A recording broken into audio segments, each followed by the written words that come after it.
Well, hello. Today we are going to try Copperdog. Now, this is a big shout out to Bushy, one of my good mates of mine. He put me onto this and kind of reminded me of my first starting of the journey of whiskey. His excitement when he told me about this. Now, he saw this, he's had this before, got really excited. He saw my review about monkey shoulder and he goes, "Oh, you've got to try this if you don't mind monkey shoulder."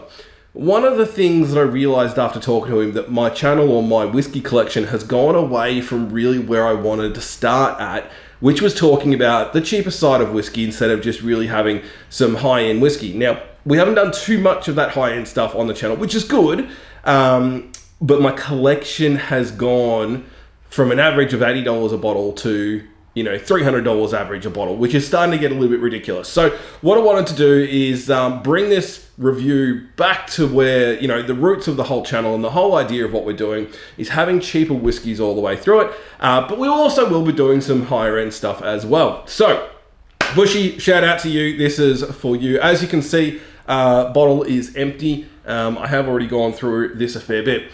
Now, if you haven't or don't know much about Copperdog, which I didn't, I always thought it was a pretty crappy brand. It was that 45 to 50 bucks kind of thing. This is a Speyside whiskey, 40%, 700 mils. It's normally around $40 to $50 at Dan Murphy's or wherever you buy. Interesting kind of name, and I didn't know what a Copperdog was until we actually got the bottle and found out. So let's get into it. So in years long past, distillery workers would help themselves to a dram using a Copperdog, a pipe hidden inside the leg of their trousers. These Speyside rascals and characters are the inspiration for the unique blend of no fewer than 8 single malt whiskies, slowly married together in old oak casks, an easy drinking scotch with ripe fruit aromas and a delicate spicy finish. First created in the Craiglachie Hotel. I know I've said that one wrong. So 22 standard drinks, 40%, $40 to $50. You could think, okay, that mustn't be too bad. So I tried to try to get a bit of information about this, of where the actual whiskey comes from, the 8 blends, but there's not really any much information out there at all. So let's have a bit of a nose on this one. So it comes off like a little bit of a tiny little bit of smoke in there, but I keep getting, and I sound weird saying this because I don't know if anyone else has got this before, but getting like a lemonade-ishy kind of nose to it.